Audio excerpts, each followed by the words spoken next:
Hello and welcome to the Evercade Retreat. Gene Joke here, and once again I'm here with a review, and this time it is for the Technos Collection 1 for the Evercade. Now this is a legacy card and it goes for some silly prices. I will safely say it's not worth paying those prices for, but if you can find it at decent price it's well worth picking up. Guess that's a spoiler for how this review's got to play out. But on that note, when I first got this collection, it's one I picked up because I knew it was legacy and I didn't know how easy it would be to get hold of, so I picked it up and I didn't really have high expectations. I like Double Dragon well enough and enjoyed some of the games, but I've never been a huge fan. Well, not since the first one when I've played that. It was new and exciting. There are so many better beat-em-ups that come out since. And these were the NES versions, and being a Brit, and the NES wasn't as big over here as it was in the States, and well, I'd never played on one. Now, I played some of the games in one of those arcade units that had a few games on it, and I've played a few games here and there over the years, but I never owned an NES, I'd never played these versions, so there's no nostalgia there, so there's no draw for the NES games. When I first started playing them, I'd thought, oh god, these are awful, they control badly, they're flickery messes and all this sort of thing, and I didn't really give it the time of day, but it's only later on when I went to go back and play the game, started seeing where they shine and sort of overlooking the shortcomings of the hardware. But I'll get into that as I go into the games themselves. So I might as well start off with the ranking, and as usual I'll start off with my least favourite and go to my favourite. Number 8 is Super Spike V-Ball. It's a volleyball game, and anyone who's followed any of my videos knows I'm not a huge fan of sports games in general. Now there's not much wrong with this, it does take a bit of getting used to, especially the timing of the jumps and spikes and things, and I'll safely say I pretty much suck at this game. I do find it quite challenging to really intercept when they spike it and they throw it back. Yeah, I find actually kind of intercepting the ball pretty difficult because of how the screen moves, but with a bit of perseverance I managed to get passable at it and did find something to enjoy. Again, it's just not really my jam, but it is perfectly fine. Number 7 is Renegade. Once again for the NES, this is an early beat 'em up and really almost was like a prototype for what the beat 'em up genre would become. It's a game that I have a lot of nostalgia for and I played a huge amount back in the day on the ZX Spectrum, and in my personal opinion that version is vastly superior to this NES port. The game is largely the same, but the ZX Spectrum port was an amazing port for the hardware, and this just feels like it's okay, maybe a bit rough around the edges for the hardware. It looks okay, some of the sound effects are a bit annoying, but the music's okay too. Again, it's okay, it's just I'm ranking it lower because I prefer other versions, and it was disappointing really. I was hoping it would be a good version, and it's just an okay version. And yeah, the game itself, like I said, there's a proto beat 'em up, so it's not fully belt scrolling like a lot of them. You essentially have an arena, you take out a bunch of enemies, you move on to the next one and then to the next one to fight a boss. There's one boss which amused me because he looks like he's doing a little Tyrannosaurus Rex impression. You might think I'm being a bit harsh on this game, and maybe I am, but as it's a cart with a lot of beat 'em ups and this is the weakest one of them, here it is. Number 6 is Crash and the Boys Street Challenge. This is a sports game, almost like your Wind Games or Wind Challenge, that sort of thing, only you're pretty much kind of beating up your opponents while you're at it. There's a shop to get upgrades, and the challenges are quite novel as well. I imagine this will be most fun in multiplayer, which I haven't tried. The hurdles just seemed a bit too fast for it to really react to properly, but it's quite fun smashing through the hurdles and so on. The swimming, where you're basically trying to drown your opponents, quite amusing, but I find it awkward to play and I'm not very good at that. The hammer throwing golf thing I think is really cool, it's probably my favourite event, as is the rooftop race, that's pretty good, and there's a fight at the end. The game's quite charming, there's some novel ideas into it, but again, I'm not a huge fan of sports games, and although I think this could be a lot of fun in multiplayer and I haven't tried it, it just doesn't quite do it for me. But there's potential there. But as mentioned, it's a cart full of beat 'em ups and this is a bit of a different take on it. So yeah, glad to have it on here. Not quite my jam, but yeah, it's a good bit of variety. Number 5 is Super Dodgeball. Now when I first played this game, I thought it was a dodgy, flickery mess and it was absolutely terrible, and I gave up playing it within a minute. Thought it was awful and that, but it came up in Katie's challenge and I gave it another try, and actually found there is a very fun game here. Unfortunately it is marred by the overly flickery mess that is the visuals.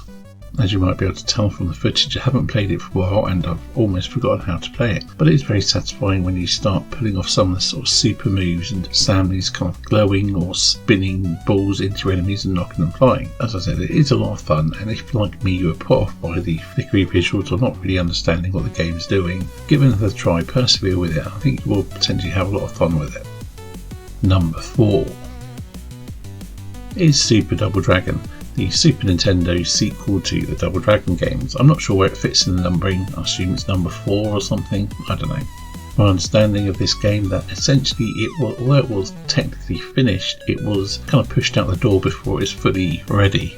And it shows. The game is very slow and a little bit choppy in how it runs, and I think the balance of the gameplay could have just done with a touch of refinement. Visually I think it's pretty good, and the music and sound effects are fine. It's not an amazing looking Super Nintendo game, but again it looks solid. The controls are quite different from other Double Dragon games. In fact, we have a punch and kick button, a separate button for jump, and you have a parry button as well as a button for charging up a meter at the top of the screen. If you charge the meter up, not attacking and basically not staying idle but avoiding attacks, and then unleash an attack afterwards, it'll be like a super move. The parrying system is really quite nice as well. Like I say, it's a bit different for a beat 'em up, and if it had been more polished, ran faster and smoother, this could have been a really good game. But as it is, it falls a bit short, and on top of that I find it a little bit tedious after a while. There's a good game in here, but it's not quite there. Well, it could have been, I suppose.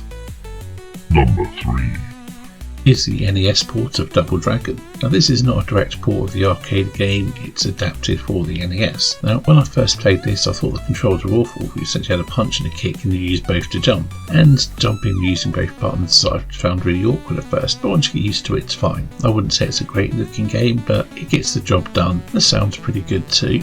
The only real shortcoming with the game, aside from a bit of flickering and things, is the platforming sections, because doing those with the using both buttons to jump is a bit of a pain. But again, it's still a fun game overall. Number 2 is Double Dragon 2. Again, it's the NES port, and it's an improvement in pretty much every way. The visuals and sound are both improved. The combat is better from the get-go, and it's also worth mentioning that much like the previous Double Dragon game, this isn't a direct arcade port, which is a great thing here because I didn't think Double Dragon 2 in the arcade was very good. Mostly because of the absurd difficulty. Maybe I should go back and try it now we've got dip switches. Can you make it easier? I haven't looked. In some ways it's kind of the opposite. It's actually a fairly easy game, aside from platforming sections, and some of those are a complete bugger. I first played, and actually I pretty much only played this on the highest difficulty, the Grandmaster difficulty, and it's quite easy to get through the game once you've got the hang of the controls, except for those bloody platforming sections, falling into some water or off a conveyor belt, things like that. Yeah, some of this can be very frustrating, so save states come really handy on the Evercade. It's easily my favourite Double Dragon game on the Evercade. Actually, it's probably my favourite Double Dragon game. However, I haven't played many of the sequels. Number 1 is River City Ransom. This game was completely new to me on the Evercade. I'd never played it before. I'd probably heard the name somewhere but had never paid any attention to it. It plays much like the Double Dragon games, or the NES Double Dragon game, but with a similar control system. It has some cute stylized graphics, got some nice music, but what really separates it from the Double Dragon games is effectively like your, I wouldn't say RPG systems, but you've got an upgrade system and you eventually go around to the almost like open world, if you like, or an open city, taking out enemies, getting coins from them, buying items in shops which will give you upgrades and boost your health, things like that. And in fact, you have to grind a little bit, fight the tougher enemies. We don't have to grind, but you can make it easier by grinding a bit and work your way through it. It's quite a forgiving game in a certain respect, because if you die, you just go back to the nearest safe city street where you can buy things. Honestly, at first I didn't really like this approach. I liked the idea of like beat 'em ups being quite straightforward. But once I gave it a bit of time, I really appreciate it. And this is the game that Almost Hero on the Mega Cat Collection 1 is trying to be and utterly fails to be. But this is an absolute delight of a game.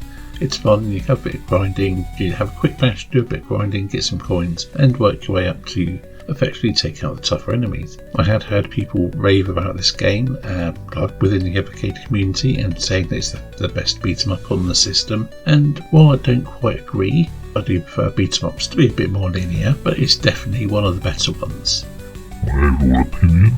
This is a really good cart, especially if you like beat 'em ups. As I mentioned at the beginning, it's not worth paying scalper prices for it, but if you can get it at a reasonable price, definitely worth picking up. And if you can't find it elsewhere, these games are probably available elsewhere on other systems, so they're worth checking out.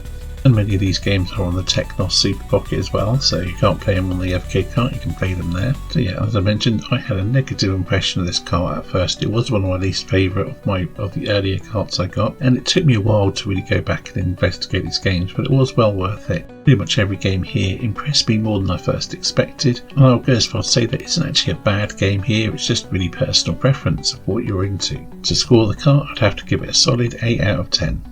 But once again, I'm bringing this video to a close with a silly song based on one of the games on the cart. I'll see you in the next video.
A tale of courage, love, and grit. The city's ours, bit by bit. Punch, kick, grab that chain. Standing tall through the pain. With love in their hearts and grit in their soul, they'll bring the city back in control. River City heroes, fighting side by side. Through the streets of chaos, they'll never hide. For love and justice, they'll take their stand. With fists of fury, they'll save the girl, 'cause that's what they do.